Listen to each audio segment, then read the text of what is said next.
So ಪ್ರಾರ್ಥನೆ ಬಗ್ಗೆ ಆಯಿತು. ಈಗ ಮುಂದಿನ ಭಾಗ ನೋಡೋಣ. ಈಗ ಸಾಮಾನ್ಯ ಅಭ್ಯಾಸಕ್ಕಿಂತ ಸ್ವಲ್ಪ ಮಟ್ಟಿಗೆ ಮುಂದುವರೆದಿದ್ದಾರೆ ಅಂತಂದ್ರೆ ಅವರಿಗೆ ಕೆಲವು ಅಭ್ಯಾಸಗಳುಂಟು, ಉನ್ನತ ಅಭ್ಯಾಸಗಳು. ಅದ್ರ ಬಗ್ಗೆ ಒಂದು ಸ್ವಲ್ಪ ಗಮನ ಕೊಡೋಣ.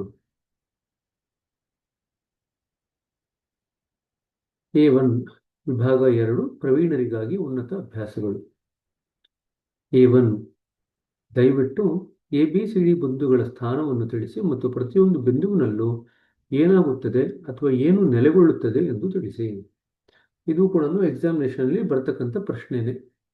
It's A commonly ask question, ಸಾಮಾನ್ಯವಾಗಿ ಕೇಳ್ತಾರೆ.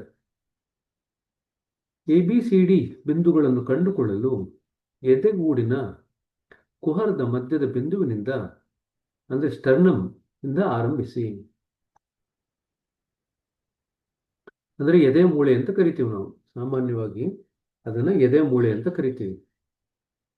ಸೊ ಎದೆಗೂಡಿನ ಕುಹರದ ರಿಬ್ ಕೇಜ್, ಕುಹರ ಅಂತಂದ್ರೆ ರಿಬ್ ಕೇಜ್, ಮಧ್ಯದ ಬಿಂದುವಿನಿಂದ ಅಂದ್ರೆ ಮಧ್ಯದಲ್ಲಿ ಇರತಕ್ಕಂಥ ಮೂಳೆ ಏನಿದೆ ಅದರಿಂದ ಆರಂಭಿಸಿ. ಅದನ್ನ ಸ್ಟರ್ನಮ್ ಅಂತ ಬರೀಬೇಕು. ನೀವು ಸ್ಟರ್ನಮ್ ಅಂತ ಬರ್ತು ಅಂತಂದ್ರೆ ಗೊತ್ತಾಗುತ್ತೆ ಅವ್ರಿಗೆ, ನೀವೇನ್ ಮಾತಾಡ್ತಿದ್ದೀರಾ ಅಂತ. ಏನ್ ಮಾಡ್ಬೇಕೀಗ? ಸ್ಟರ್ನಮ್ನಿಂದ ಒಂದು ಅನುರಾಧ, ಏನ್ರಿ ಕತೆ ಇದು, ಏನೇನೋ ಬರಿತಾ ಇದ್ದೀರಾ?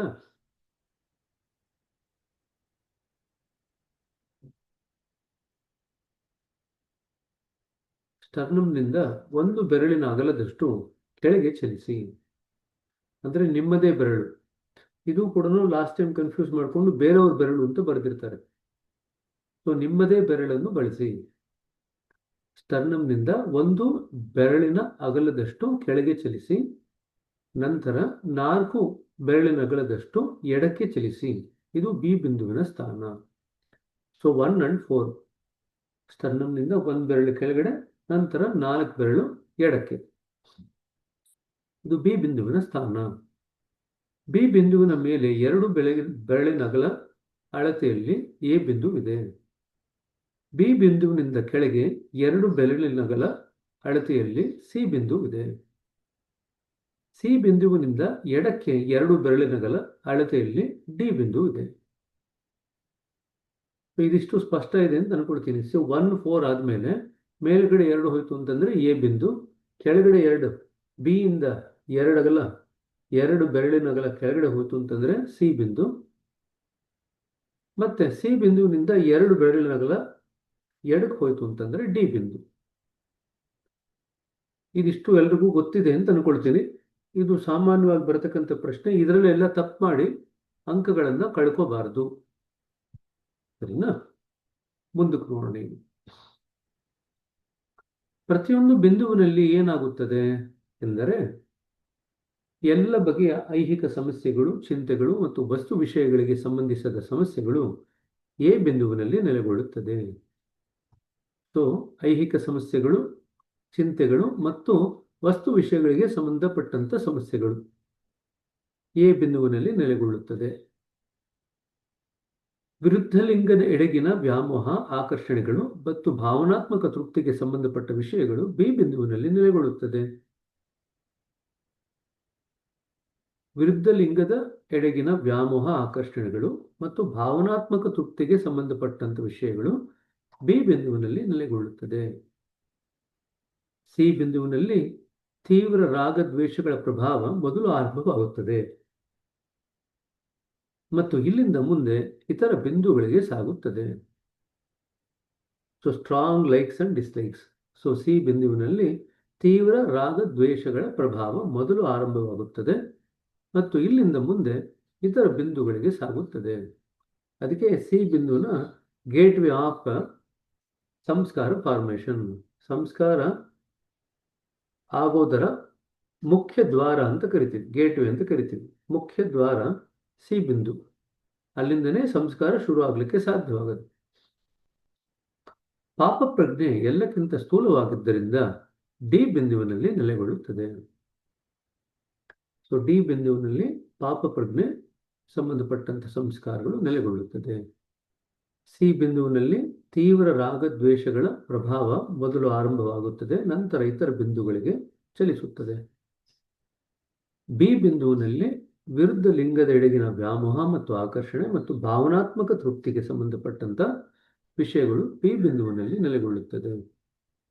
ಎ ಬಿಂದುವಿನಲ್ಲಿ ಎಲ್ಲ ಐಹಿಕ ಸಮಸ್ಯೆ, ಚಿಂತೆಗಳು ಮತ್ತು ವಸ್ತು ವಿಷಯಕ್ಕೆ ಸಂಬಂಧಪಟ್ಟಂತ ಸಮಸ್ಯೆಗಳು ಎ ಬಿಂದುವಿನಲ್ಲಿ ನೆಲೆಗೊಳ್ಳುತ್ತದೆ. ಸರಿ, ಇದರ ಬಗ್ಗೆ ಏನಾದ್ರು ಪ್ರಶ್ನೆ ಇದೆಯಾ? ಇದು ಸಿಂಪಲ್ ಆಗಿದೆ. ಇದರಲ್ಲಿ ಏನು ಪ್ರಾಬ್ಲಮ್ ಆಗಬಾರದು. ಎಲ್ರಿಗೂ ಕೂಡ ನೇರವಾಗಿ ಪ್ರಶ್ನೆ ಇರುತ್ತೆ, ನೇರವಾಗಿ ಉತ್ತರ ಬರುತ್ತೆ. ಕೆಲವು ಸತಿ ಸೂಕ್ಷ್ಮವಾಗಿ ಪ್ರಶ್ನೆ ಕೇಳ್ಬೋದು. ಮ್ಯಾಚ್ ದ ಫಾಲೋಯಿಂಗ್ ಅಲ್ಲಿ ಬರ್ಬೋದು, ಪ್ರಶ್ನೆ ರೂಪದಲ್ಲಿ ಬರ್ಬೋದು, ಸೂಕ್ಷ್ಮವಾಗಿ ಕೂಡ ಬರ್ಬೋದು.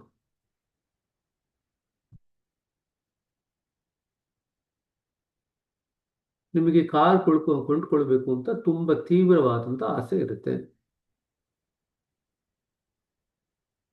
ಈ ಆಸೆಯ ಒಂದು ಯಾವ ಬಿಂದುವಿನಲ್ಲಿ ನೆಲೆಗೊಳ್ಳುತ್ತೆ ಕೇಳ್ಬೋದು.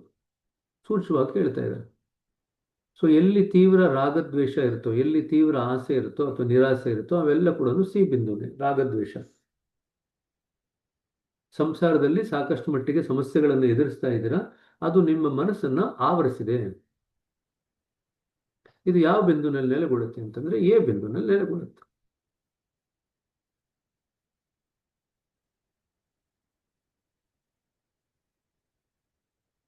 ಭಾವನೆಗೆ ಸಂಬಂಧಪಟ್ಟಿದ್ದು ನಿಮಗೆ ಬಿ ಬಿಂದುವಿನಲ್ಲಿ ನೆಲೆಗೊಳ್ಳುತ್ತೆ.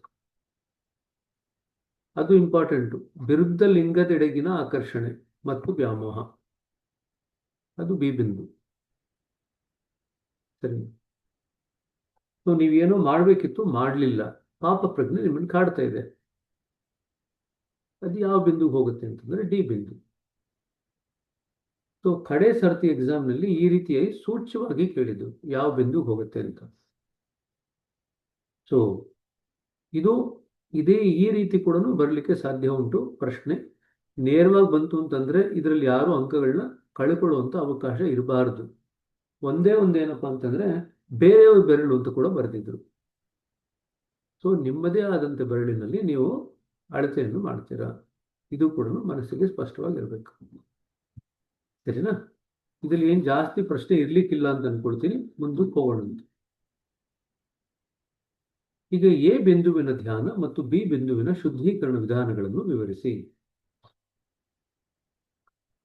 ಎ ಬಿಂದುವಿನ ಮೇಲೆ ಧ್ಯಾನ. ಯಾಕೆ ಎ ಬಿಂದುವಿನ ಮೇಲೆ ಧ್ಯಾನ ಮಾಡ್ತೀವಿ ಅಂತ ಫಸ್ಟ್ ಬರೀತಾರೆ. ವಿಶ್ವ ಭ್ರಾತೃತ್ವದ ಭಾವನೆ ಬೆಳೆಸಲು ಮತ್ತು ಇದರ ಮೂಲಕ ಎಲ್ಲರಲ್ಲೂ ಏಕತೆ ಮೂಡಿಸಲು ನಾವು ಎ ಬಿಂದುವಿನ ಮೇಲೆ, ಅದು ಮೇಳೆ ಆಗೋಗಿದೆ, ಮೇಲೆ ಧ್ಯಾನ ಮಾಡುತ್ತೇವೆ. ಅಂಡರ್ಲೈನ್ ಮಾಡ್ಕೊಳ್ರೆ, ಮೇಳೆ ಆಗೋಗಿದೆ, ಮೇಲೆ ಬರಬೇಕು. ಈ ಧ್ಯಾನವನ್ನು ರಾತ್ರಿಯ ಪ್ರಾರ್ಥನೆಯ ಮುನ್ನ 5 ನಿಮಿಷದಿಂದ 7 ನಿಮಿಷದವರೆಗೆ ಮೀರದಂತೆ ಮಾಡಬೇಕು. ಈ point A meditation, point B cleaning ಇದೆಲ್ಲ ಕೇಳಿದಾಗ ಯಾಕೆ ಮಾಡ್ತೀವಿ ಅಂತ ಬರೀಬೇಕು. ಎರಡನೇದು ಎಷ್ಟೊತ್ತು ಮಾಡ್ತೀವಿ ಅಂತ ಬರೀಬೇಕು. ಯಾವಾಗ ಮಾಡ್ತೀವಿ ಅಂತ ಬರೀಬೇಕು. ಈ ಮೂರನ್ನು ನಿರೀಕ್ಷೆ ಮಾಡ್ತಾರೆ. ಯಾಕೆ ಮಾಡ್ತೀರಾ, ಎಷ್ಟೊತ್ತು ಮಾಡ್ತೀರಾ, ಯಾವಾಗ ಮಾಡ್ತೀರಾ. ಸೊ ಎ ಬಿಂದುವಿನ ಮೇಲೆ ಧ್ಯಾನ ಏನ್ ಮಾಡ್ತೀರಾ? ವಿಶ್ವ ಭ್ರಾತೃತ್ವದ ಭಾವನೆ ಬೆಳೆಸಲು ಮತ್ತು ಇದರ ಮೂಲಕ ಎಲ್ಲರಲ್ಲೂ ಏಕತೆ ಮೂಡಿಸಲು. ಸೊ 2 ಆಬ್ಜೆಕ್ಟಿವ್, ಎರಡನ್ನ ಗುರಿಯಾಗಿಟ್ಕೊಂಡು ನಾವು ಎ ಬಿಂದುವಿನ ಧ್ಯಾನ ಮಾಡ್ತೀವಿ. ವಿಶ್ವ ಭ್ರಾತೃತ್ವದ ಭಾವನೆ ಬೆಳೆಸಲು ಮತ್ತು ಎಲ್ಲರಲ್ಲೂ ಏಕತೆ ಮೂಡಿಸಲು, for the sake of unity. ಇದನ್ನ ಮಾಡ್ತೀರಾ. ಯಾವಾಗ ಮಾಡ್ತೀರಾ? ರಾತ್ರಿ ಪ್ರಾರ್ಥನೆ ಧ್ಯಾನ ಇದೆಯಲ್ಲ, ಅದನ್ನ ಮಾಡ್ಲಿಕ್ಕೆ ಮುಂಚೆ 5 ನಿಮಿಷ ಮಾಡ್ತೀರಾ. 5ರಿಂದ 7 ನಿಮಿಷ ಮಾಡ್ತೀರಾ. ಎಷ್ಟೊತ್ತು ಮಾಡ್ತೀರಾ? 5ರಿಂದ 7 ನಿಮಿಷ ಮಾಡ್ತೀರಾ. ಈಗ ಪುರುಷರಿಗೆ ಬೇರೆ ಇದೆ, ಮಹಿಳೆಯರಿಗೆ ಬೇರೆ ಇದೆ, ಎರಡೂ ಬರೀಬೇಕು. ಎ ಬಿಂದುವಿನ ಧ್ಯಾನ ಕೊಟ್ಟಾಗ ನಾನು ಬ್ರದರು, ನಾನು ಹೆಂಗೆ ಮಾಡ್ತೀನಿ ಅಷ್ಟು ಮಾತ್ರ ಬರೀತೀನಿ ಅಂತ ಗಲಾಟೆ ಮಾಡಬಾರ್ದು. ಎರಡೂ ಬರೀಬೇಕು. ಸೊ ಸಿಸ್ಟರ್ ಆಗಿದ್ರು ಕೂಡ ಬ್ರದರ್ದು ಸಿಸ್ಟರ್ದು ಎರಡೂ ಬರೀಬೇಕು. ಸಿಸ್ಟರ್ ಬ್ರದರ್ ಆಗಿದ್ರೆ ಬ್ರದರ್ದು ಸಿಸ್ಟರ್ದು ಎರಡೂ ಬರೀಬೇಕು. ಅರ್ಥ ಆಯ್ತು? ಸೊ ಪುರುಷರಿಗೆ ಎ ಬಿಂದುವಿನ ಮೇಲೆ ನಿಮ್ಮ ಗಮನವನ್ನು ಇಡಿ. ಜಗತ್ತಿನ ಎಲ್ಲ ಸ್ತ್ರೀ ಪುರುಷರು ನಿಮ್ಮ ಸಹೋದರ ಸಹೋದರಿಯರೆಂಬ ಭಾವನೆಯನ್ನು ತಂದುಕೊಳ್ಳಿ. ಎ ಬಿಂದುವಿನ ಮೇಲೆ ಧ್ಯಾನಿಸುತ್ತಾ ಇದೇ ವಿಚಾರವನ್ನು ಮುಂದುವರಿಸಿರಿ. ಇದು ವಾಸ್ತವಾಂಶ ಎಂಬ ವಿಶ್ವಾಸವಿರಲಿ. ಇದನ್ನು ಹೃತ್ಪೂರ್ವಕವಾಗಿ ಮಾಡಿದರೆ ಇದರ ಶೀಘ್ರ ಪರಿಣಾಮವನ್ನು ಮನಗಾಣುವಿರಿ, ಅಲ್ಲದೆ ಈ ಪರಿಣಾಮ ಶಾಶ್ವತವಾದದ್ದು. ನೋಡ್ರಿ, 6 ಸೆಂಟೆನ್ಸ್ ಇದೆ. ಪ್ರತಿಯೊಂದು ಸೆಂಟೆನ್ಸು ಇಂಪಾರ್ಟೆಂಟ್ ಇದರಲ್ಲಿ. ತುಂಬ ಕಷ್ಟ ಏನಿಲ್ಲ, ಬಟ್ ನಮಗೆ ಸ್ಪಷ್ಟತೆ ಇರಬೇಕು. ಏನು? ಮೊದಲು ಎ ಬಿಂದುವಿನ ಮೇಲೆ ಗಮನವನ್ನು ಇಡ್ತೀವಿ. ಮೊದಲನೇ ಪಾಯಿಂಟ್, ಜಗತ್ತಿನ ಎಲ್ಲ ಸ್ತ್ರೀ ಪುರುಷರು ಸಹೋದರ ಸಹೋದರಿಯರೆಂಬ ಭಾವನೆ ತಂದುಕೊಳ್ಳಿ. ಎರಡನೇ ಪಾಯಿಂಟ್, ಎ ಬಿಂದುವಿನ ಮೇಲೆ ಗಮನವನ್ನಿಟ್ಟು ಇದೇ ವಿಚಾರವನ್ನು ಮುಂದುವರಿಸಿರಿ. ಧ್ಯಾನಿಸುತ್ತಾ ಎ ಬಿಂದುವಿನ ಮೇಲೆ ಧ್ಯಾನಿಸುತ್ತಾ ಇದೇ ವಿಚಾರವನ್ನು ಮುಂದುವರಿಸಿರಿ. ಮೂರನೇ ಪಾಯಿಂಟ್, ಇದು ವಾಸ್ತವಾಂಶ, ಇದು ನಿಜವಾಗ್ತಾ ಇದೆ, ಇದೇ ನಿಜ ಎಂಬ ವಿಶ್ವಾಸವಿರಲಿ. ನಾಲ್ಕನೇ ಪಾಯಿಂಟ್, ಇದನ್ನು ಹೃತ್ಪೂರ್ವಕವಾಗಿ ಮಾಡಿದರೆ ಇದರ ಶೀಘ್ರ ಪರಿಣಾಮವನ್ನು ಮನಗಾಣುವಿರಿ. ಐದನೇ ಪಾಯಿಂಟ್. ಆರನೇ ಪಾಯಿಂಟು, ಪರಿಣಾಮ ಶಾಶ್ವತವಾದುದು. ಆರನೇ ಪಾಯಿಂಟ್. ಈ 6 ಪಾಯಿಂಟ್ನ ಅವರು ಎಕ್ಸ್ಪೆಕ್ಟ್ ಮಾಡ್ತಾರೆ. ಸೊ ಮನಸ್ಸಿನ ಗಮನವನ್ನ ಎ ಬಿಂದುವಿನ ಮೇಲೆ ತರ್ತೀರಾ. ಜಗತ್ತಿನ ಎಲ್ಲ ಸ್ತ್ರೀ ಪುರುಷರು ಸಹೋದರ ಸಹೋದರಿಯರೆಂಬ ಭಾವನೆಯನ್ನು ತಂದುಕೊಳ್ತೀವಿ. ಎ ಬಿಂದುವಿನ ಮೇಲೆ ಧ್ಯಾನ ಮಾಡ್ತಾ ಮಾಡ್ತಾ ಇದೇ ವಿಚಾರದಲ್ಲಿ ಮುಂದುವರಿತೀವಿ. ಇದೇ ನಿಜವಾಗಿ ವಾಸ್ತವಾಂಶವಾಗಿದೆ ಎಂದು ವಿಶ್ವಾಸ ಮೂಡಿಸ್ಕೊಳ್ತೀವಿ. ಇದನ್ನು ಸರಿಯಾಗಿ ಹೃತ್ಪೂರ್ವಕವಾಗಿ ಮಾಡಿದರೆ ಇದರ ಪರಿಣಾಮ ಶೀಘ್ರದಲ್ಲೇ ನಮ್ಮ ಅನುಭವಕ್ಕೆ ಬರುತ್ತೆ ಮತ್ತು ಪರಿಣಾಮ ಶಾಶ್ವತವಾಗಿರುತ್ತೆ. ಸೊ ಪುರುಷರಿಗೆ ಇರತಕ್ಕಂಥದ್ದು ಸುಲಭ ಇದೆ, ಇದು ಕಷ್ಟ ಏನಿಲ್ಲ. ಆದರೆ ಸ್ತ್ರೀಯರಿಗೆ ಸ್ವಲ್ಪ ಸೂಕ್ಷ್ಮವಾಗಿದೆ, ಇಂಡೈರೆಕ್ಟ್ ಆಗಿದೆ, ನೇರವಾಗಿಲ್ಲ. ಪುರುಷರಿಗೆ ನೇರವಾಗಿದೆ, ಸ್ತ್ರೀಯರಿಗೆ ಇಂಡೈರೆಕ್ಟ್ ಆಗಿದೆ. ಏನು ಇಂಡೈರೆಕ್ಟ್ ಆಗಿದೆ ನೋಡೋಣ. ಎಲ್ಲ ದೈವಿ ಪ್ರಸಾದಗಳು ನನಗೆ ಲಭ್ಯವಿವೆ. ಜಗತ್ತಿನ ಎಲ್ಲ ಸ್ತ್ರೀ ಪುರುಷರು ತಾವೆಲ್ಲರೂ ಸಹೋದರ ಸಹೋದರಿಯರೆಂದು ತಿಳಿದಿದ್ದಾರೆ. ನನ್ನ ಮತ್ತು ಅವರ ವಿಚಾರಗಳು ಏಕರೂಪವಾಗಿದೆ ಎಂದು ಧ್ಯಾನಿಸಬೇಕು. ಇಲ್ಲಿ ನೋಡ್ರಿ, ಅವರು ಎ ಬಿಂದುವಿನ ಕಡೆಗೆ ಗಮನ ಕೊಡಿ ಅದೆಲ್ಲ ಏನು ಬರದೇ ಇಲ್ಲ ಸ್ತ್ರೀಯರಿಗೆ. ಪುರುಷರಿಗೆ ಏನಿದೆ ಅದೆಲ್ಲ ಸೇಮ್. ಎ ಬಿಂದುವಿನ ಕಡೆ ಗಮನ ಕೊಡಿ. ಸ್ತ್ರೀಗೂ ಅದೇನೆ, ಎ ಬಿಂದುವಿನ ಕಡೆ ಗಮನ ಕೊಡಿ. ಆದರೆ ಕೊಡ್ತಕ್ಕಂಥ ಸೂಚನೆ ಇದೆಯಲ್ಲ, ಸೂಚನೆ ಒಂದು ಮಾತ್ರ ವ್ಯತ್ಯಾಸ ಇದೆ ಸ್ತ್ರೀಯರಲ್ಲಿ. ಆ ಸೂಚನೆ ಮಾತ್ರ ಬರೆದಿದ್ದಾರೆ. ಏನಂತ ಸೂಚನೆ ಕೊಟ್ಕೊಳ್ತಾರೆ? ಎಲ್ಲ ದೈವಿ ಪ್ರಸಾದಗಳು ನನಗೆ ಲಭ್ಯವಾಗಿವೆ. ಮೊದಲನೇದು, ಜಗತ್ತಿನ ಎಲ್ಲ ಸ್ತ್ರೀ ಪುರುಷರು ತಾವೆಲ್ಲರೂ ಸಹೋದರ ಸಹೋದರಿಯರೆಂದು ತಿಳಿದಿದ್ದಾರೆ. ಸೊ ಜಗತ್ತಿನ ಎಲ್ಲ ಸ್ತ್ರೀ ಪುರುಷರು ತಾವೆಲ್ಲರೂ ಸಹೋದರ ಸಹೋದರಿಯರೆಂದು ತಿಳಿದಿದ್ದಾರೆ.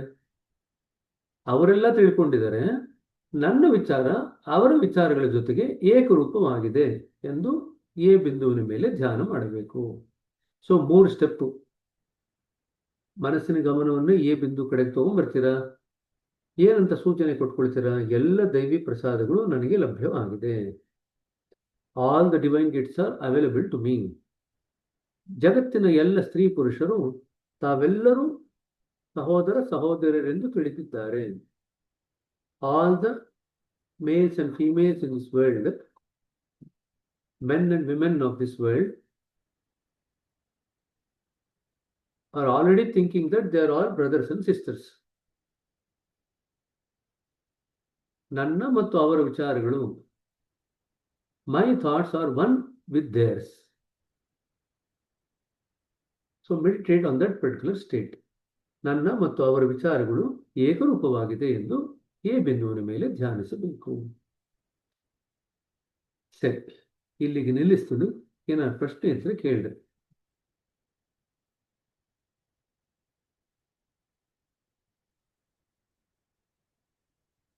ಮಮತಾ ಅವ್ರ ಕೇಳ್ರಿ.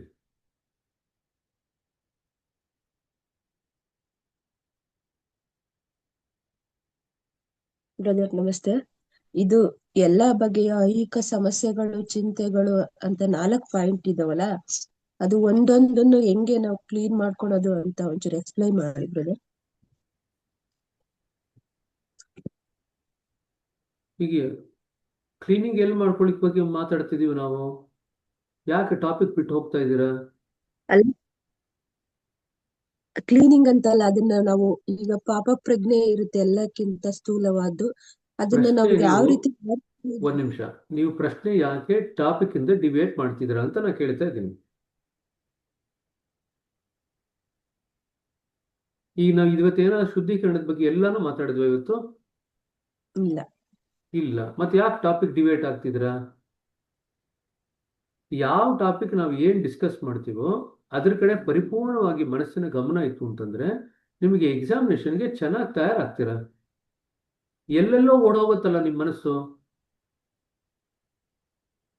ಯಾಕಿಷ್ಟು ನಾವು ನಿಧಾನವಾಗಿ ವಿಸ್ತಾರವಾಗಿ ಬಿಚ್ಚಿ ಬಿಚ್ಚಿ ಇದನ್ನು ನಾವು ಡಿಸ್ಕಸ್ ಮಾಡ್ತಿದ್ವಿ ಅಂತಂದ್ರೆ ಎಕ್ಸಾಮ್ನಲ್ಲಿ ಬಂದಾಗ ನೀವು ಅದನ್ನು ಸರಿಯಾದಂಥ ರೀತಿಯಲ್ಲಿ ಗುರುತಿಸ್ಕೋಬೇಕು, ಆತ್ಮವಿಶ್ವಾಸದಿಂದ ಬರಿಬೇಕು ಅನ್ನೋ ಕಾರಣಕ್ಕೋಸ್ಕರ ಇಷ್ಟನ್ನೆಲ್ಲ ಮಾಡ್ತಾ ಇದ್ದೀವಿ. ಏನು ಅದ್ರ ಬಗ್ಗೆ ಏನು ವಿಷಯನ ಚರ್ಚೆ ಮಾಡ್ತೀವೋ ಅದನ್ನ ಬಿಟ್ಟು ಎಲ್ಲೆಲ್ಲೋ ಮನಸ್ಸು ಓಡೋಗುತ್ತಲ್ಲ, ಯಾಕೆ?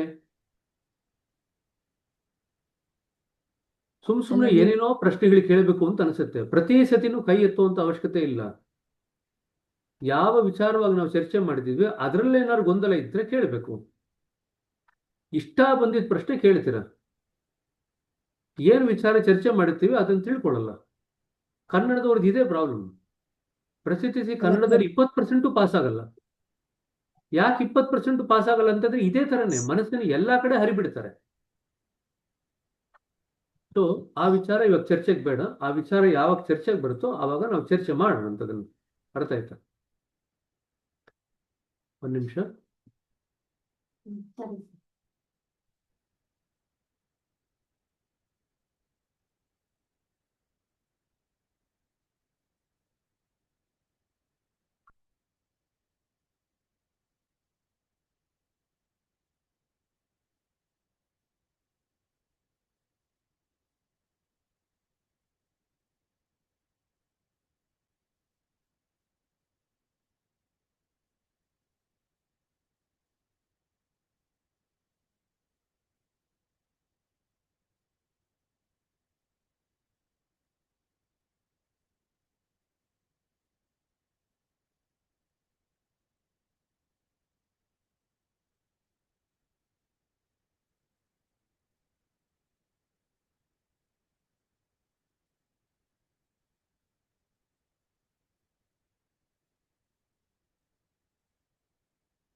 ಇದ್ಯಾರೇ ಮತ್ತೆ ಏನೇನೋ ಗೀಚಿದ್ದೀರಾ?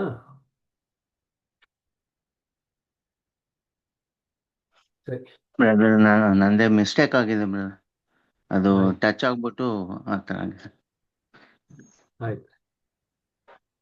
ಸರಿ, ಶುದ್ಧೀಕರಣದ ಬಗ್ಗೆ ಇವಾಗ ಹೋಗಬೇಡಿ. ಏನಿದೆಯೋ ಇವಾಗ ನಾವೇನು ಚರ್ಚೆ ಮಾಡಿದೀವೋ ಅಷ್ಟರ ಕಡೆನೇ ಮನಸ್ಸಿನ ಗಮನವನ್ನು ಕೊಡಿ.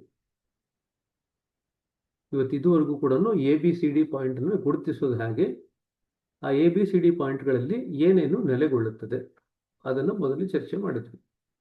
ಈಗ ಎ ಬಿಂದುವಿನ ಮೇಲೆ ಧ್ಯಾನನ ಯಾವಾಗ, ಹೇಗೆ, ಎಷ್ಟು ಹೊತ್ತು ಮಾಡಬೇಕು ಅಂತ ಚರ್ಚೆ ಮಾಡಿದ್ವಿ. ಸ್ತ್ರೀಯರಿಗೆ ಬೇರೆ ಒಂದು ಸೂಚನೆ ಇರುತ್ತೆ, ಪುರುಷರಿಗೆ ಬೇರೆ ಸೂಚನೆ ಇರುತ್ತೆ. ಪುರುಷರಲ್ಲಿ ಬರೆದಾಗ ವಿಸ್ತಾರವಾಗಿ ಬರೆದಿದ್ದಾರೆ. ಮನಸ್ಸಿನ ಗಮನವನ್ನು ಎ ಬಿಂದುವಿನ ಕಡೆಗೆ ತಗೊಂಬನ್ನಿ. ತದನಂತರ ಎಲ್ಲ ಸ್ತ್ರೀ ಪುರುಷರು ನಿಮ್ಮ ಸಹೋದರ ಸಹೋದರರೆಂಬ ಭಾವನೆಯನ್ನು ತಂದುಕೊಳ್ಳಿ. ಇದೇ ವಿಚಾರವನ್ನು ಇಟ್ಕೊಂಡು ಧ್ಯಾನ ಮಾಡ್ತಾ ಮಾಡ್ತಾ ಎ ಬಿಂದುವಿನಲ್ಲಿ ನೆಲೆಸಿರಿ. ಇದು ವಾಸ್ತವಾಂಶವಾಗಿದೆ ಅಂತ ವಿಶ್ವಾಸವಿರಲಿ. ಇದನ್ನು ಹೃತ್ಪೂರ್ವಕವಾಗಿ ಮಾಡಿದರೆ ಪರಿಣಾಮ ಶೀಘ್ರದಲ್ಲೇ ಆಗುತ್ತೆ ಮತ್ತು ಶಾಶ್ವತವಾಗಿ ಆಗುತ್ತೆ. ಇದಿಷ್ಟು ಎ ಬಿಂದುವಿನಲ್ಲಿ ಪುರುಷರಿಗಾಗಿ ಇರತಕ್ಕಂಥದ್ದು.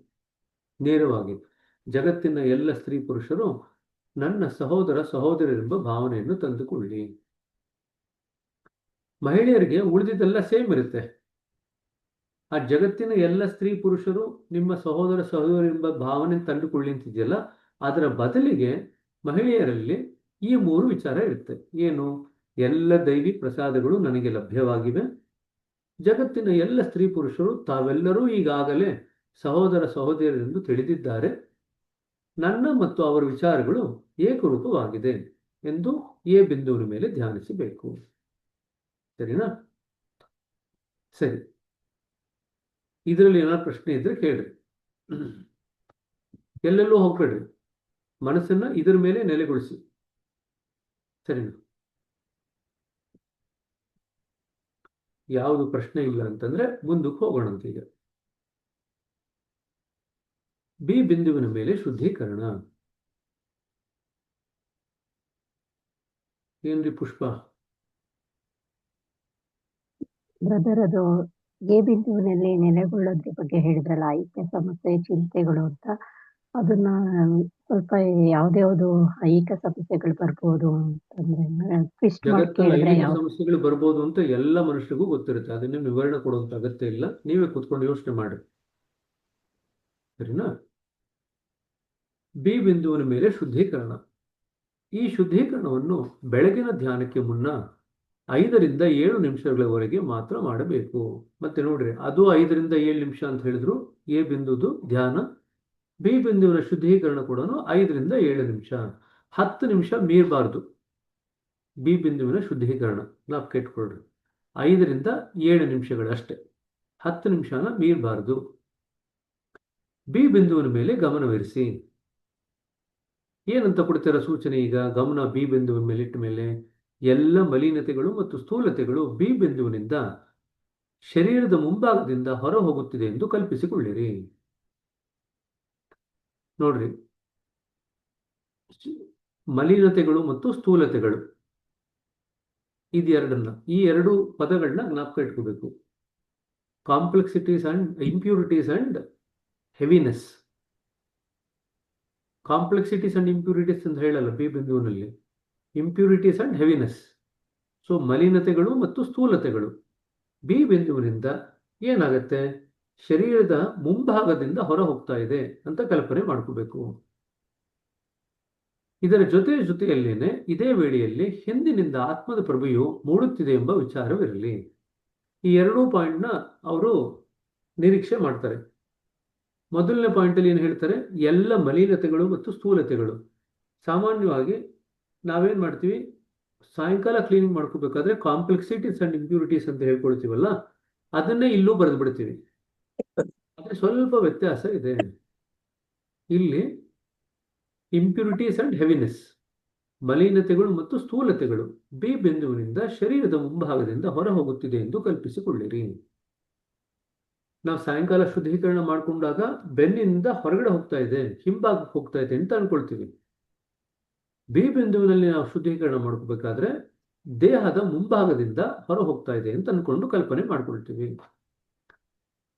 ಇದಾದ್ಮೇಲೆ ನಾವು ಬಿ ಬಿಂದುವಿನ ಶುದ್ಧೀಕರಣ ಮಾಡಬೇಕಾದ್ರೆ ಜೊತೆಯಲ್ಲೇನೆ ಇದೇ ವೇಳೆಯಲ್ಲೇನೆ ಹಿಂದಿನಿಂದ ಆತ್ಮದ ಪ್ರಭೆಯು ಮೂಡುತ್ತಲಿದೆ ಎಂಬ ವಿಚಾರವನ್ನು ಇಟ್ಕೋಬೇಕು.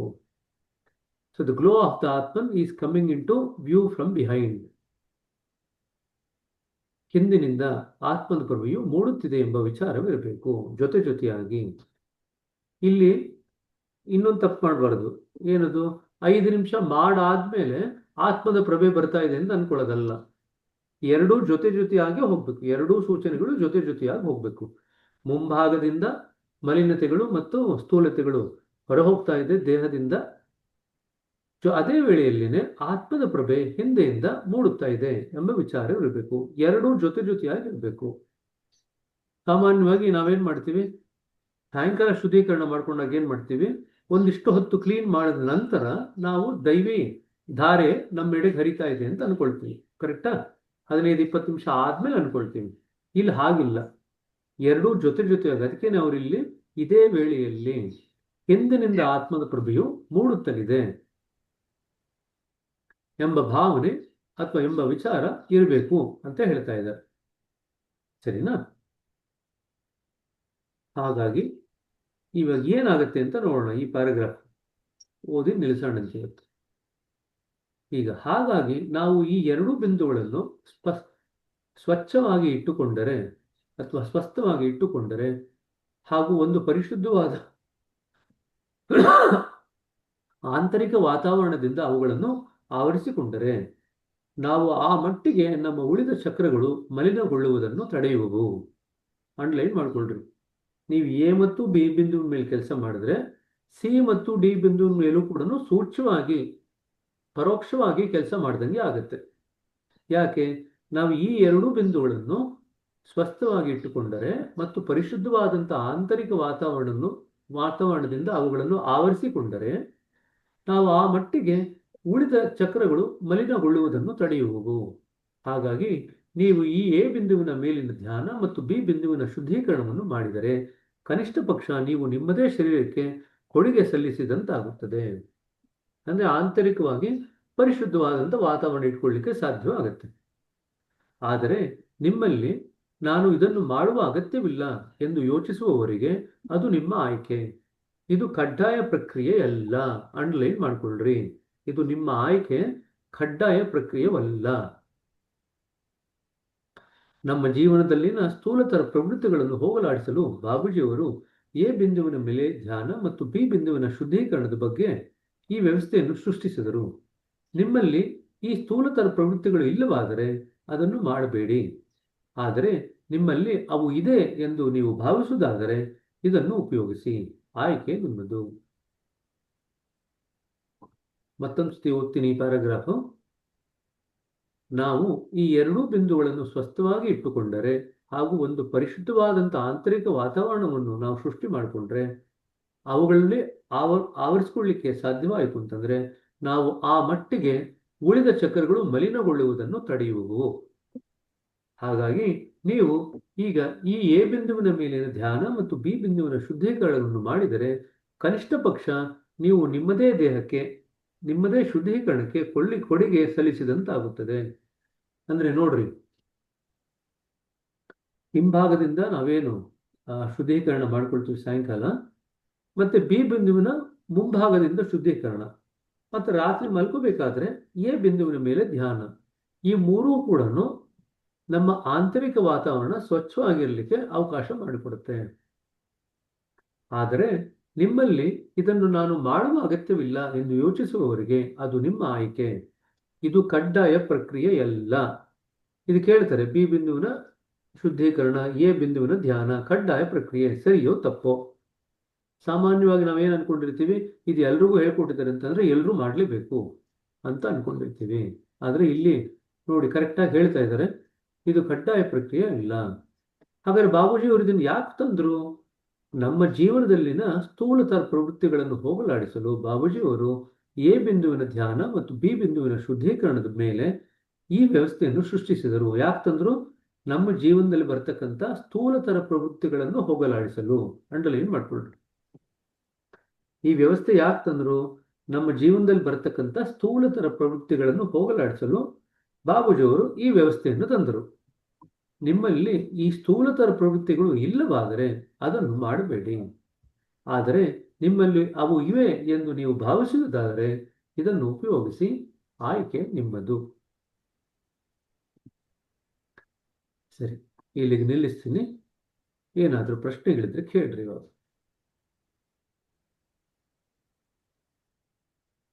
ಸಾಮಾನ್ಯವಾಗಿ ತುಂಬ ಜನ ಈ ಎ ಬಿಂದುವಿನ ಧ್ಯಾನ ಮತ್ತು ಬಿ ಬಿಂದುವಿನ ಶುದ್ಧೀಕರಣ ಎರಡೂ ಕೂಡ ಕಡ್ಡಾಯವಾಗಿ ಮಾಡಲೇಬೇಕು ಅಂತ ಅನ್ಕೊಂಡಿರ್ತಾರೆ. ಸಾಮಾನ್ಯವಾಗಿ ಕಡ್ಡಾಯ ಅಂತ ಯಾಕೆ ಬರುತ್ತೆ ಅಂತಂದ್ರೆ ಎಲ್ಲರಲ್ಲೂ ಕೂಡ ಸ್ಥೂಲತರ ಪ್ರವೃತ್ತಿಗಳು ಇರುತ್ತೆ ಸಾಮಾನ್ಯವಾಗಿ, ಪ್ರತಿಯೊಂದು ಮನುಷ್ಯನಲ್ಲೂ ಕೂಡ. ಹಾಗಾಗಿ ಎಲ್ಲರೂ ಮಾಡುವಂತ ಅಗತ್ಯ ಇದೆ ಅಂತ ಹೇಳ್ತೀವಿ. ಬಟ್ ಆದ್ರೆ ನಮ್ಮಲ್ಲಿ ಆ ಸ್ಥೂಲತರ ಪ್ರವೃತ್ತಿ ಇಲ್ಲ ಅಂತ ಆಯಿತು ಅಂತಂದ್ರೆ ಅದನ್ನ ನಾವು ಮಾಡುವಂತ ಅಗತ್ಯ ಇಲ್ಲ ಅಂತ ಆಯ್ಕೆ ನಿಮಗೆ ಬಿಟ್ಟಿದ್ದಾರೆ. ಸರಿನಾ? ಸೊ ಈ ಪಾಯಿಂಟ್ನ ದಯವಿಟ್ಟು ಜ್ಞಾಪಕ ಇಟ್ಕೊಳ್ರಿ. ಆಯ್ಕೆ ನಿಮ್ಮದು. ಇದೆರಡೂ ಪ್ರಕ್ರಿಯೆಗಳು ಕಡ್ಡಾಯವಲ್ಲ. ಸರಿನಾ? ಆದರೆ ಸಾಮಾನ್ಯವಾಗಿ ಎಲ್ಲರಲ್ಲೂ ಕೂಡ ಸ್ಥೂಲತರ ಪ್ರವೃತ್ತಿಗಳು ಇರೋದ್ರಿಂದ ಎಲ್ಲರೂ ಮಾಡಿದ್ರೆ ಒಳ್ಳೇದು ಅಂತ ನಾವು ಹೇಳ್ತೀವಿ ಅಷ್ಟೇ. ಸರಿನಾ? ವಿವೇಕ್,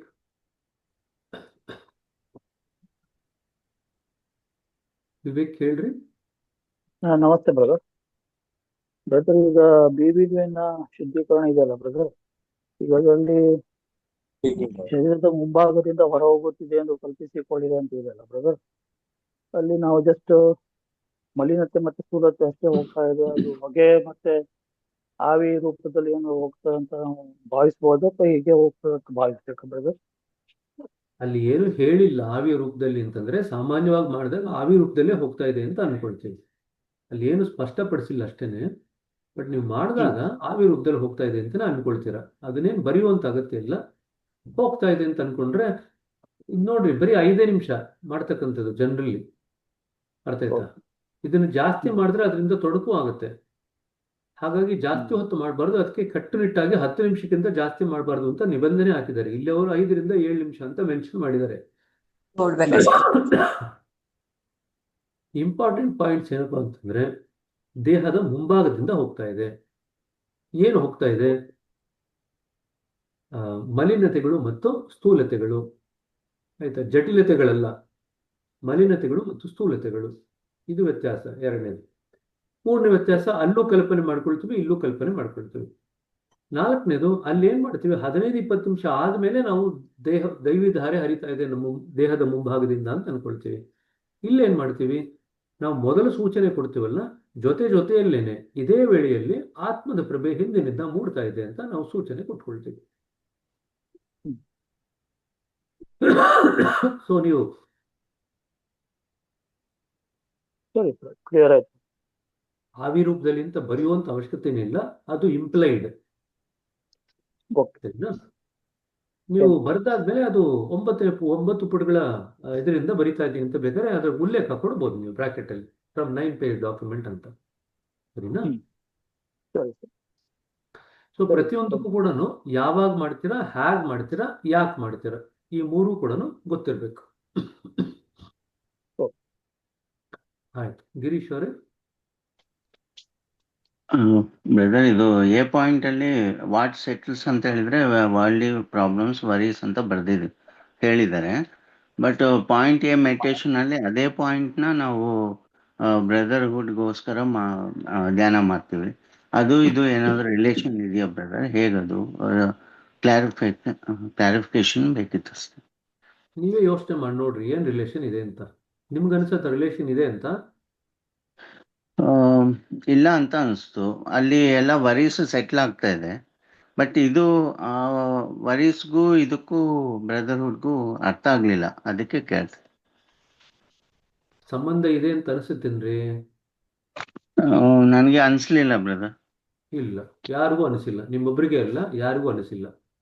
ಓಕೆ. ಸರಿನಾ? ಅಲ್ಲಿ ಕ್ಲಿಯರ್ ಆಗಿ ಕೊಟ್ಟಿದ್ದಾರೆ, ಎ ಬಿಂದು ಮೇಲೆ ಧ್ಯಾನ ಯಾಕೆ ಮಾಡ್ತೀವಿ ಅಂತ ಬರೆದಿದ್ದಾರೆ ಕ್ಲೀನ್ ಆಗಿ. ಏನ್ ಬರೆದಿದ್ದಾರೆ? ಅದೇ ಬ್ರದರ್ಹುಡ್ಗೋಸ್ಕರ ಮಾಡ್ತಾ ಇದೀವಿ. ಬಟ್ ನನ್ನ ಡೌಟ್ ಬಂದು ಜಸ್ಟ್ ಅದು ಇದು ಆ ಥರ ವರೀಸ್ ಇದೆ, ಬಟ್ ಇದರಲ್ಲಿ ಅದೇ ಪಾಯಿಂಟ್ನ ನಾವು ಬ್ರದರ್ಹುಡ್ಗೋಸ್ಕರ ಮಾಡ್ತಾ ಇದ್ವಿ ಅಂತ ಕೇಳಿದೆ. ಸರಿ ಬರ್, ರೈಟ್. ಒಂದು ಪಾಯಿಂಟ್ ನಲ್ಲಿ ಏನೋ ಸೆಟ್ಲ್ ಆಗ್ತಾ ಇದೆ. ಈಗ ಆ ಪಾಯಿಂಟ್ ಕಡೆ ಗಮನ ಕೊಟ್ಕೊಂಡು ನಾವು ಬೇರೆ ಏನೋ ಮಾಡ್ತಾ ಇದ್ದೀವಿ. ಅವಾಗ ಏನಾಗತ್ತೆ? ಅದ್ರ ಪರಿಣಾಮ ಏನಾಗುತ್ತೆ?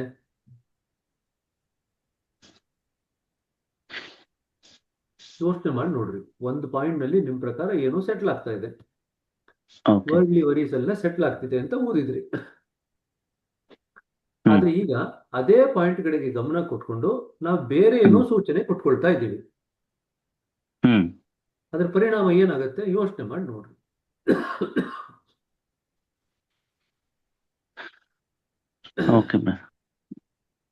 Just think about it. ನೋಡ್ರಿ, ಇದೆಲ್ಲ ಆಧ್ಯಾತ್ಮದಲ್ಲಿ ಅಪ್ಲೈ ಮಾಡ್ತಾ ಮಾಡ್ತಾ ಅದರ ಪರಿಣಾಮವನ್ನು ನಾವು ಅನುಭವಿಸ್ಬೇಕು.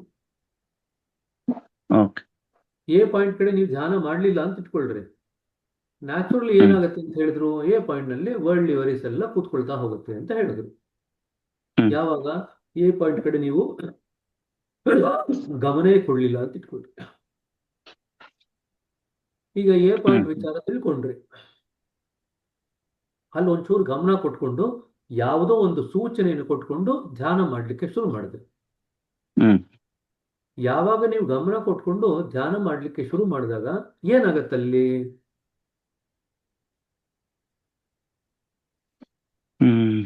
ಅದರ ಪರಿಣಾಮ ಏನಾಗತ್ತೆ?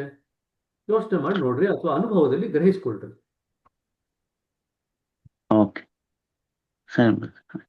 They are not directly related, but they are related in some ways. ಯಾಕಂದ್ರೆ ಎರಡೂ ಕೆಲಸ ಎ ಬಿಂದುವಿನಲ್ಲೇ ಆಗ್ತಾ ಇದೆ. ಬೆಳ್ಳಿ ವರಿಸು ಅಲ್ಲೇ ಸೆಟ್ಲ್ ಆಗ್ತಿದೆ. ನಾವು ಹ್ಮ್ ಮಾಡ್ತಿರ್ತಕ್ಕಂಥ ಸೂಚನೆ ಮತ್ತು ಧ್ಯಾನ ಕೂಡ ಅದ್ರ ಮೇಲೆ ಮಾಡ್ತಾ ಇದ್ದೀವಿ. When we hmm bring our mind attention on point A and meditate on point A with that particular suggestion, what is supposed to happen? ಏನಾಗಬೇಕು? ಅದೇ ಕ್ಲೀನಿಂಗ್ ಆಗುತ್ತೆ ಅನ್ಕೊಳ್ತೇನೆ ಅಷ್ಟೇ. ಕ್ಲೀನಿಂಗ್ ಆಗಲ್ಲ. ಪಾಯಿಂಟ್ ಎ ಧ್ಯಾನ ಮಾಡೋದು ನಾವು, ಧ್ಯಾನ ಕ್ಲೀನಿಂಗ್ ಮಾಡೋದು. ಆಗಲ್ಲ. Hmm it is not point A cleaning. Point B cleaning, point A meditation. Correct. You should be very clear on that. ನೀವು ಪಾಯಿಂಟ್ ಅದೇ. ಎ ಕ್ಲೀನಿಂಗ್ ಅಂತ ಬರೀತು ಅಂತಂದ್ರೆ ಅಲ್ಲೇ ಕಟ್ ಮಾಡ್ಬಿಡ್ತಾರೆ marks. Okay. So that should be very clear. Point A meditation, point B cleaning. Hmm Heartfulness ವೇನಲ್ಲಿ point A ಮತ್ತು point B ನಲ್ಲಿ ಯಾಕೆ ಮಾಡಬೇಕು ಅಂತ ಬರೆದಿದ್ದಾರೆ. ಯಾರಿಗಾನು ಜ್ಞಾಪಕ ಇದೆಯಾ? ಕಂಪ್ಲೀಟ್ ವರ್ಕ್ಸ್ ವಾಲ್ಯೂಮ್ 1 ಅಲ್ಲೂ ಕೂಡ ಎ ಮತ್ತು ಬಿ ಪಾಯಿಂಟ್ ಮೇಲೆ ಕೆಲಸ ಮಾಡಿದ್ರೆ ಏನಾಗುತ್ತೆ ಅಂತ ಬರೆದಿದ್ದಾರೆ ಬಾಬುಜಿ ಅವರು. ಯಾರಿಗೂ ಜ್ಞಾಪಕ ಇಲ್ಲ, ಮರ್ತು ಹೋಗಿದೆ ಅಂತಂದ್ರೆ ಹೋಗ್ಬಿಟ್ಟು ಇವತ್ತು ನೋಡ್ರಿ. ಹಾರ್ಟ್ಫುಲ್ನೆಸ್ ವೇನಲ್ಲೂ ಇದೆ, ಕಂಪ್ಲೀಟ್ ವರ್ಕ್ಸ್ ಅಲ್ಲೂ ಇದೆ. ಏನ್ರಿ? ಸೂಪರ್ ಕಾನ್ಶಿಯಸ್ನೆಸ್ಗೆ ಕರ್ಕೊಂಡು ಹೋಗುತ್ತೆ ಅಂತ ಹೇಳ್ತಾರಲ್ಲ ಸರ್. ಕರೆಕ್ಟ್. ಸೊ ಹಾಗಾಗಿ ಎ ಪಾಯಿಂಟ್ ಧ್ಯಾನ ಮತ್ತು ಬಿ ಪಾಯಿಂಟ್ ಶುದ್ಧೀಕರಣ ಏನ್ ಮಾಡುತ್ತೆ, ನಿಮ್ಮನ್ನ ಪ್ರಜ್ಞಾನದ ಸ್ಥಿತಿಗೆ ಅನುವುಗೊಳಿಸುತ್ತೆ, ತಯಾರು ಮಾಡುತ್ತೆ. ಪ್ರಜ್ಞಾನದ ವಿಚಾರಗಳನ್ನ ಕ್ಯಾಚ್ ಮಾಡಲಿಕ್ಕೆ ನಿಮಗೆ ತಯಾರು ಮಾಡುತ್ತೆ. It will take you towards super consciousness. ಅದಿಲ್ಲ ಅವ್ರು ಮೆನ್ಷನ್ ಮಾಡಿಲ್ಲ, ಬಟ್ ಅದಾಗತ್ತೆ. ಪ್ರಜ್ಞಾನದ ಎಡೆಗೆ ನಮ್ಮನ್ನು ಕರ್ಕೊಂಡು ಹೋಗ್ಲಿಕ್ಕೆ, ಅದರ ಎಡೆಗೆ ನಮ್ಮ ಸೂಕ್ಷ್ಮತೆ ಬೆಳೆಸಲಿಕ್ಕೆ ನಮಗೆ ಸಹಾಯ ಮಾಡುತ್ತೆ. It's something that's going to help us go towards super consciousness and catch the super consciousness. ಹಾಗಾಗಿ ಇದು ಎರಡೂ ಕೂಡ ಅಗತ್ಯ ಆಗುತ್ತೆ. ಈಗ ನೀವು ಸಂಸಾರದಲ್ಲಿ ಮುಳುಗಿತ್ತು ಅಂತಂದ್ರೆ, ಸಂಸಾರದ ವಿಚಾರಗಳಲ್ಲಿ, ಐಹಿಕ ವಿಚಾರಗಳಲ್ಲಿ ಮುಳುಗಿತ್ತು ಅಂತಂದ್ರೆ ಸೂಪರ್ ಕಾನ್ಶಿಯಸ್ನೆಸ್ ಕಡೆಗೆ ಹೋಗ್ಲಿಕ್ಕೆ ಆಗತ್ತಾ? ಇಲ್ಲ ಇಲ್ಲ. ಆಗಲ್ಲ. ಯಾಕೆಂತಂದ್ರೆ ಮನಸ್ಸು ಯಾವ ವಿಚಾರದಲ್ಲಿ ಮುಳುಗಿರುತ್ತಲ್ವಾ, ನಾವು ಬೇರೆ ಒಂದು ಕಡೆಗೆ ಹೋಗ್ಲಿಕ್ಕೆ ಆಗೋದೇ ಇಲ್ಲ. ಸೊ ಯಾವಾಗ ನಾವು ಎ ಪಾಯಿಂಟ್ ಧ್ಯಾನ ಮಾಡ್ತಾ ಮಾಡ್ತಾ ನೋಡ್ರಿ, ಒಂದು ಸಿಂಪಲ್ ಥಿಂಗ್, ನಾವು ವಿಶ್ವ ಭ್ರಾತೃತ್ವ ಬೆಳೆಸ್ಕೊಳ್ಳಿಕ್ಕೆ ಅಂತ ಹೇಳ್ತಾ ಇದೀವಿ. ಯೂನಿವರ್ಸಲ್ ಬ್ರದರ್ಹುಡ್ ಬೆಳಿಬೇಕು ಅಂತ ಹೇಳಿದ್ವಿ ಪಾಯಿಂಟ್ ಎ ನಲ್ಲಿ, ಮೆಡಿಟೇಷನ್ ಅಲ್ಲಿ. ಕರೆಕ್ಟಾ? ಯೂನಿವರ್ಸಲ್ ಬ್ರದರ್ಹುಡ್ ಬೆಳಿಬೇಕಂತಂದ್ರೆ ಯೂನಿವರ್ಸಲ್ ಕಾನ್ಶಿಯಸ್ನೆಸ್ ಕಡೆಗೆ ನಮ್ಮ ಮನಸ್ಸು ಹೋಗ್ಬೇಕು. ಯೂನಿವರ್ಸಲ್ ಕಾನ್ಶಿಯಸ್ನೆಸ್ ಕಡೆಗೆ ಮನಸ್ಸು ಹೋಗ್ದಿರಾ ಯೂನಿವರ್ಸಲ್ ಬ್ರದರ್ಹುಡ್ ಎಲ್ಲಿ ಬೆಳೆಯುತ್ತೆ? ವಿಶ್ವ ಪ್ರಜ್ಞೆ ಕಡೆಗೆ ಮನಸ್ಸು ಹೋಗ್ತಾ ಇದೆ. ವಿಶ್ವ ಪ್ರಜ್ಞೆ ಅಂತಂದ್ರೆ ನಮ್ಮ ವೈಯಕ್ತಿಕ ಪ್ರಜ್ಞೆಯನ್ನ ದಾಟಿ ವಿಶ್ವ ಪ್ರಜ್ಞೆ ಹೋಗ್ತಾ ಇದ್ದೀವಿ. ಸೊ ವಿಶ್ವ ಪ್ರಜ್ಞೆ ನಮ್ಮ ವೈಯಕ್ತಿಕ ಪ್ರಜ್ಞೆಗೆ ಹೋಲಿಸಿದ್ರೆ ಅದು ಪ್ರಜ್ಞಾನದ ಸ್ಥಿತಿ. It's A state of super conscious. As for as individual consciousness is concerned, universal consciousness is a state of super consciousness. ಹಾಗಾಗಿ ನಮ್ಮ ಮನಸ್ಸು ವಿಶ್ವ ಭ್ರಾತೃತ್ವ ಕಡೆಗೆ ಹೋಗ್ತಿದ್ದಂಗೆನೆ ನಮ್ಮ ವೈಯಕ್ತಿಕವಾದಂತ ಐಹಿಕ ಸಮಸ್ಯೆಗಳಿದೆಯಲ್ಲ ಅದೇನಾಗುತ್ತೆ?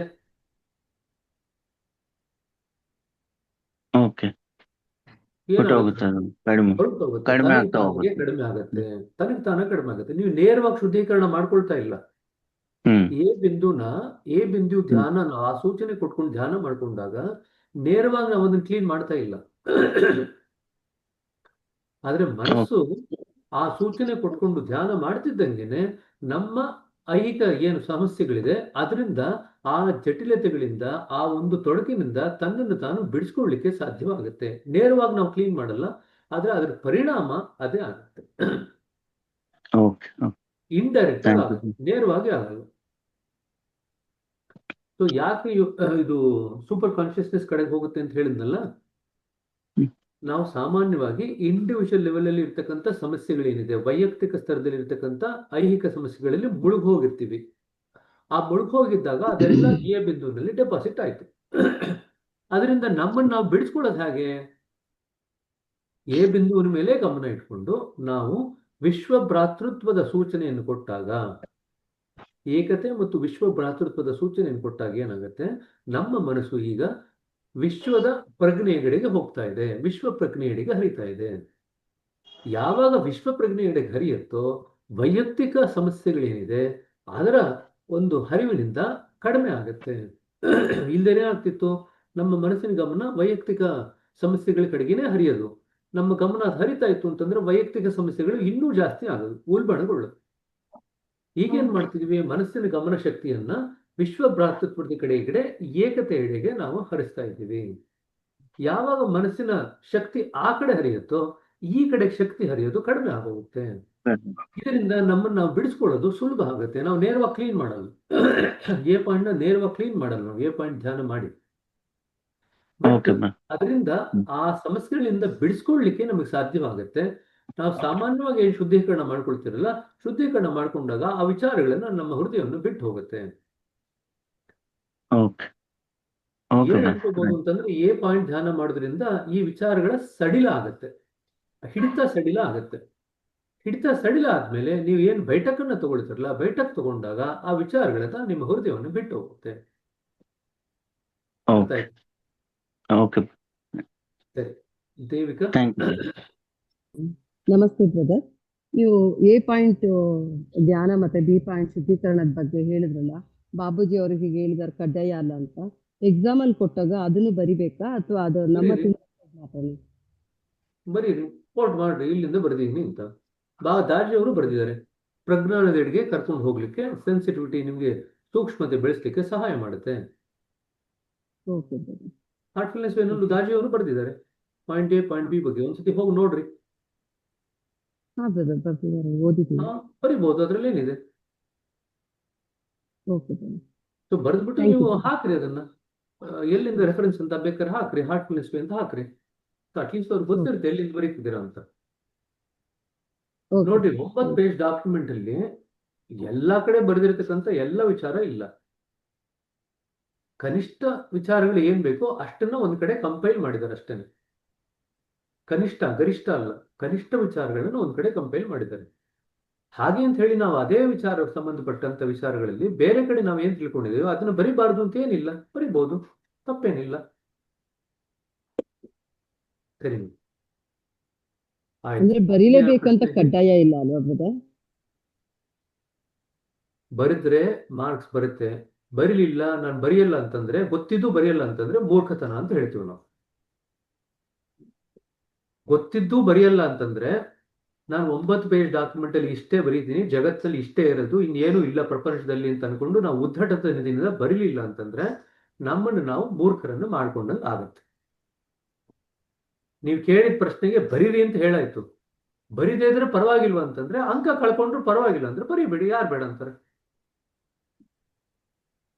ಇದನ್ನೇ ನಾವು ಉದ್ದಟತನ ಅಂತ ಹೇಳೋದು. ಪ್ರಶ್ನೆ ಕೇಳಿದ್ರಿ, ಬರೀರಿ ಅಂತ ಹೇಳಿದೆ, ಕೊಟೇಶನ್ ಕೊಡ್ರಿ, ಎಲ್ಲಿಂದ ಬರ್ದೀರಂತನೂ ಬರೀರಿ ಅಂತ ಹೇಳಿದೆ ನಾನು. ಬರಿದೇ ಇದ್ರೆ ಪರವಾಗಿಲ್ವಾ ಅಂತ ನೀವು ಪ್ರಶ್ನೆ ಕೇಳೋದಾಯ್ತು ಅಂತಂದ್ರೆ ಮತ್ತೆ ಅದು ಉದ್ದಟತನ ಆಗುತ್ತೆ ಅಷ್ಟೇ, ಬೇರೆ ಏನಲ್ಲ.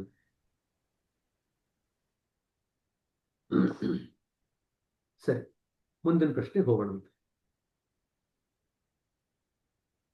ಬರೀ ಇಷ್ಟೇ ನೋಡಿದೀವಿ ಇವತ್ತು. ABCD ಬಿಂದುಗಳು, ABCD ಬಿಂದುಗಳಲ್ಲಿ ಏನೆಲ್ಲ ಶೇಖರಣೆ ಆಗತ್ತೆ, ನೆಲೆಗೊಳ್ಳುತ್ತೆ.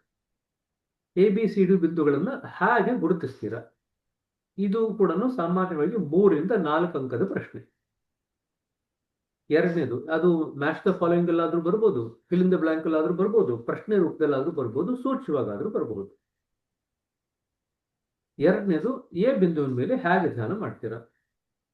ಎ ಬಿಂದುವಿನ ಮೇಲೆ ಧ್ಯಾನ ಬರೀರಿ ಅಂತ ಹೇಳಿದಾಗ ನಾವು ಸ್ತ್ರೀಯರಾಗಿದ್ರೆ ಬರೀ ನಮಗ್ ಸಂಬಂಧಪಟ್ಟಿದ್ದು ಬರೆದ್ಬಿಟ್ಟು ನಿಲ್ಲಿಸ್ಬಿಟ್ಟು ನಮಗೆ ಮಾರ್ಕ್ಸ್ ಕೊಡಿ ಅಂತ ಕೇಳಿದ್ರೆ ಅವ್ರು ಕೊಡಲ್ಲ, ಅವೇ ಅರ್ಧ ಮಾರ್ಕ್ಸ್ ಕೊಡ್ತಾರೆ. ಎರಡೂ ಸೂಚನೆಗಳನ್ನು ಬರಿಬೇಕು.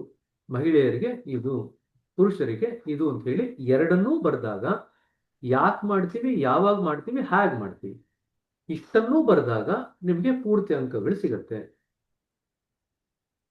ಬಿ ಬಿಂದುವಿನ ಶುದ್ಧೀಕರಣ ಏನಿದೆ, ಬಿ ಬಿಂದುವಿನ ಶುದ್ಧೀಕರಣ ಕೂಡ ಯಾಕೆ ಮಾಡ್ತೀವಿ, ಯಾವಾಗ ಮಾಡ್ತೀವಿ, ಹೇಗೆ ಮಾಡ್ತೀವಿ.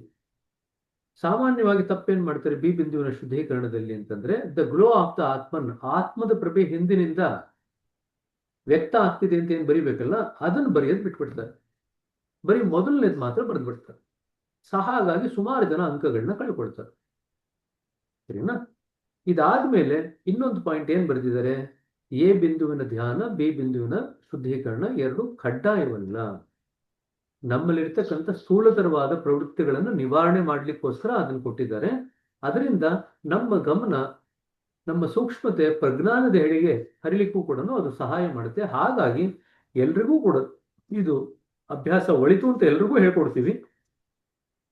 ಆದ್ರೆ ಎಲ್ರೂ ಕಡ್ಡಾಯವಾಗಿ ಮಾಡ್ಬೇಕಂತ ಏನಿಲ್ಲ. ಆದ್ರೆ ಒಂದು ತಿಳ್ಕೊಳ್ರಿ, ಸೂಕ್ಷ್ಮತೆ ಬೆಳೆಸ್ಕೋಬೇಕು ಅಂತಂದ್ರೆ ಇದು ಎರಡೂ ಮಾಡಿದ್ರೆ ಒಳ್ಳೇದು. ಎಲ್ರು ನಮ್ಮಲ್ಲಿ ಸೂಕ್ಷ್ಮತೆ ಬೆಳೆಸ್ಕೋಬೇಕಂತಂದ್ರೆ ಎ ಪಾಯಿಂಟ್ ಧ್ಯಾನ ಮತ್ತು ಬಿ ಪಾಯಿಂಟ್ ಶುದ್ಧೀಕರಣ ಮಾಡ್ಕೊಳ್ತಂದ್ರೆ ಎಲ್ರಿಗೂ ಸಹಾಯ ಆಗುತ್ತೆ. ಅದರಿಂದ ನಮ್ಮಲ್ಲಿ ಸ್ಥೂಲತರ ಪ್ರವೃತ್ತಿಗಳು ಇಲ್ಲದೆ ಇರಬಹುದು, ಆದ್ರೆ ಸ್ಥೂಲತರ ಪ್ರವೃತ್ತಿ ಇಲ್ಲದೆ ಇದ್ದಾಕ್ಷಣ ನಮ್ಮಲ್ಲಿ ಸೂಕ್ಷ್ಮತೆ ಇದೆ ಅಂತ ಏನಿಲ್ಲ, ಗ್ಯಾರಂಟಿ ಏನಿಲ್ಲ. ಸೂಕ್ಷ್ಮತೆ ಮತ್ತು ಸಂವೇದನಾಶೀಲತೆ ಇಲ್ಲದೆ ಇದ್ದಾಗ ಈ ಒಂದು ಪ್ರಕ್ರಿಯೆ ಮಾಡಿದಾಗ ಅದು ಸಹಾಯ ಆಗುತ್ತೆ. ನಮಗೆ ಸೂಕ್ಷ್ಮತೆ ಬೆಳೆಸ್ಕೊಳ್ಳಿಕ್ಕೆ, ಸಂವೇದನಾಶೀಲತೆ ಬೆಳೆಸ್ಕೊಳ್ಳಿಕ್ಕೆ ಸಹಾಯ ಆಗುತ್ತೆ. ಸೊ ಹಾಗಾಗಿ ಆ ಒಂದು ದೃಷ್ಟಿಕೋನದಿಂದನೂ ಈ ಅಭ್ಯಾಸ ಮಾಡಬಹುದು. ಆದ್ರೆ ಅಭ್ಯಾಸ ಕಡ್ಡಾಯವಲ್ಲ. ಇದು ನಿಮಗೆ ಬೇಕು ಅಂತ ಕನ್ಫ್ಯೂಸ್ ಮಾಡ್ಲಿಕ್ಕೆ ಅದೇ ಪ್ರಶ್ನೆ ಕೇಳ್ತಾರೆ. ಎ ಬಿಂದುವಿನ ಧ್ಯಾನ ಮತ್ತು ಬಿ ಬಿಂದುವಿನ ಶುದ್ಧೀಕರಣ ಎಲ್ಲ ಅಭ್ಯಾಸಗಳಿಗೂ ಕಡ್ಡಾಯ, ಸರಿಯೋ ತಪ್ಪೋ ಅಂತ ಆಗ್ತಾರೆ. ಸಾಮಾನ್ಯವಾಗಿ ನಿಮ್ಗೆಲ್ರಿಗೂ ಎಂಫಸೈಸ್ ಮಾಡಿರ್ತಾರೆ, ನೀವೆಲ್ಲರೂ ಮಾಡ್ಬೇಕು ಅಂತ ನಿಮ್ಗೆ ಹೇಳಿರ್ತೀವಲ್ಲ, ನಮಗೆ ಮಾಡ್ಬೇಕು ಅಂತ ಹೇಳಿದ್ರೆ ಎಲ್ಲರೂ ಮಾಡ್ಬೇಕು ಅಂತ ಎಸ್ ಅಂತ ಹಾಕ್ಬಿಟ್ಟು ಬರ್ತಾರೆ, ಕಡ್ಡಾಯ ಅಂತ ಹಾಕ್ಬಿಟ್ಟು ಬರ್ತಾರೆ. ಅವ್ರು ಕಡ್ಡಾಯವಾಗಿ ಅಂಕಗಳನ್ನ ಕಟ್ ಮಾಡ್ತಾರೆ ಅವರು. ಸರಿ, ಸೊ ಇದು ಜ್ಞಾಪಕ ಇಟ್ಕೊಳ್ರಿ. ಈ ಕೆಲವೆಲ್ಲ ಪಾಯಿಂಟ್ಸ್ ನ ಯಾಕೆ ಹೈಲೈಟ್ ಮಾಡ್ತಿದ್ದೀನಿ ಅಂದ್ರೆ, ಸಾಮಾನ್ಯವಾಗಿ ಎಲ್ಲರೂ ಏನೇನು ತಪ್ಪು ಮಾಡ್ತೀರಾ ಅದಕ್ಕೆ ನಾನು ಹೈಲೈಟ್ ಮಾಡಿ ಹೇಳ್ತಾ ಇದ್ದೀನಿ. ಎಲ್ಲಿ ಮಿಸ್ಟೇಕ್ ಮಾಡಿ ಸುಮಾರು ಜನ ಅಂಕ ಕಳ್ಕೊಳ್ತಾರೆ. ಸರಿ ಸರಿ, ಹಾಗಾದ್ರೆ 7:30 ಆಗ್ತಾ ಬಂತು, ಇಲ್ಲಿಗೆ ನಿಲ್ಲಿಸೋಣ. ನಾಳೆ ಎಲ್ಲರೂ ಕೂಡ ನಿಮ್ಮ ಸೆಂಟರ್ಗಳಲ್ಲಿ SNP3 AC ಮತ್ತೆ ಟೀಮು ಮತ್ತೆ ನಿಮ್ಮ CT ಮತ್ತೆ ನಿಮ್ಮ ಜೊತೆಗೆ ಮೀಟಿಂಗ್ ಇರುತ್ತೆ. ದಯವಿಟ್ಟು ಎಲ್ಲರೂ ಕೂಡ ತಪ್ಪದೆ ಅಟೆಂಡ್ ಮಾಡ್ರಿ, ಹಾಜರಾತಿ ಕೊಡ್ರಿ. ಅರ್ಥ ಆಯ್ತಾ? Don't miss it. ಆಮೇಲೆ ಯಾರ್ಯಾರು ಇನ್ನೂ ನೋಂದಣಿ ಮಾಡ್ಕೊಂಡಿಲ್ಲ, ರಿಜಿಸ್ಟರ್ ಮಾಡಿಲ್ಲ, ಏಪ್ರಿಲ್ 30th ಭಂಡಾರಕ್ಕೆ, 29th ಭಂಡಾರಕ್ಕೆ ದಯವಿಟ್ಟು ಎಲ್ಲರೂ ಕೂಡ ನೋಂದಣಿ ಮಾಡ್ಕೊಳ್ರಿ. ಆದಷ್ಟು ಜನ ಖಾನಾಗ್ ಬಂದು ಅಟೆಂಡ್ ಆಗಬೇಕು ಅಂತ ಹೇಳಿ ದಾಜಿ ಅವರು ಹೇಳಿದ್ದಾರೆ. ಸೊ ಎಷ್ಟು ಜನಕ್ಕೆ ಖಾನಾಗಿ ವೈಯಕ್ತಿಕವಾಗಿ ಬರ್ಲಿಕ್ಕಾಗುತ್ತೋ ಖುದ್ದಾಗಿ ಬನ್ರಿ. ಜೊತೆಗೆ ಅಲ್ಲಿ ಭಂಡಾರ ನಡಿಬೇಕಾದ್ರೆ ನಿಮ್ಮ SNP3 ಕ್ಯಾಂಡಿಡೇಟ್ಸ್ಗೂ ಕೂಡ ಒಂದು ಸೆಷನ್ ಮಾಡ್ಬೇಕಂತಿದ್ದಾರೆ ಸೆಂಟರ್ ಟೀಮ್ನವರು. ಅದು ಇನ್ನೂ ಫೈನಲೈಸ್ ಆಗಿಲ್ಲ, ಮಾಡ್ಬೇಕು ಅಂತ ಆಲೋಚನೆ ನಡೀತಾ ಇದೆ. ಸೊ ನೀವೆಲ್ಲರೂ ಅಟೆಂಡ್ ಮಾಡ್ತು ಅಂತಂದ್ರೆ ಅದನ್ನು ಕೂಡ ಅಟೆಂಡ್ ಮಾಡ್ಲಿಕ್ಕೆ ಆಗತ್ತೆ ಭಂಡಾರ ಜೊತೆಗೆ. ಸರಿನಾ? ಸೊ ಯಾರ್ಯಾರು ಇನ್ನು ಬುಕ್ ಮಾಡಿಲ್ಲ ದಯವಿಟ್ಟು ಎಲ್ಲರೂ ಬುಕ್ ಮಾಡ್ರಿ. ಸರಿನಾ? ಇದು ಕೂಡ ನಾಳೆ ವಿಚಾರ ಹೇಳ್ತೀನಿ, ಬಟ್ ಎನ್ವಿ ಇಲ್ಲೇ ಇದ್ದೀರಾ ಅಂತ ಹೇಳಿ ನಾನು ವಿಚಾರ ಹೇಳ್ತಾ ಇದ್ದೀನಿ. ಎಲ್ಲರೂ ಕೂಡ ದಯವಿಟ್ಟು ಖಾನಾಗಿ ಬರ್ಲಿಕ್ಕೆ ಪ್ರಯತ್ನ ಪಡ್ರಿ. ಸರಿನಾ? ಸೀಟಿಗಳಿಗೂ ಹೇಳ್ರಿ, ಎಲ್ಲ ಸೀಟುಗಳು ಕೂಡ ಆದಷ್ಟು ಅವ್ರ ಖಾನಾಗಿ ಬಂತು ಅಂತಂದ್ರೆ ಒಳ್ಳೇದು, ಸೀಟುಗಳು ಕೂಡ. ಸರಿನಾ? ಜೊತೆಗೆ ನಾಳೆ ಕೂಡ ಎಲ್ಲ ಸೀಟುಗಳು ಬರ್ಬೇಕು ಆದಷ್ಟು. ಬ್ರದರ್ ಎಷ್ಟು ಅವರ್ಸ್ ಬ್ರದರ್ ಮೀಟಿಂಗು ನಾಳೆ? 2.5 ಗಂಟೆ ರೀ. ಯಾಕ್ರಿ ಏನೇನೋ ಚಿಂತೆ ಇಲ್ರಿ ನಿಮಗೆ? ಎಷ್ಟು ಅವರ್ ಆದ್ರೂ ಇರ್ಲಿ ಬಿಡ್ರಿ, 6 ಅವರ್ ಇರುತ್ತಪ್ಪ, ಏನ್ ಕತೆ, ಏನ್ ಪ್ರಾಬ್ಲಮ್? ಇಲ್ಲ ಬ್ರದರ್, ಬೇರೆ ಮನೆಗೆ ಯಾರೋ ಬರೋರಿದ್ರು ಅದಕ್ಕೆ ಕೇಳ್ದೆ ಬ್ರದರ್. ಅದಕ್ಕೆ ಮನೆಗೆ ಯಾರೋ ಬರೋರಿತ್ತು ಅಂತಂದ್ರೆ ಬೇರೆ ವ್ಯವಸ್ಥೆ ಮಾಡ್ಬಿಟ್ಟು ಬನ್ರಿ, ಬೇರೆ ಏನಾದ್ರು ವ್ಯವಸ್ಥೆ ಮಾಡ್ಬಿಟ್ಟು ಬನ್ರಿ. ಇನ್ಯಾರು ಬಂದು ನೋಡ್ಕೊಳ್ಳೋಂಗೆ ವ್ಯವಸ್ಥೆ ಮಾಡಿ ಬನ್ರಿ.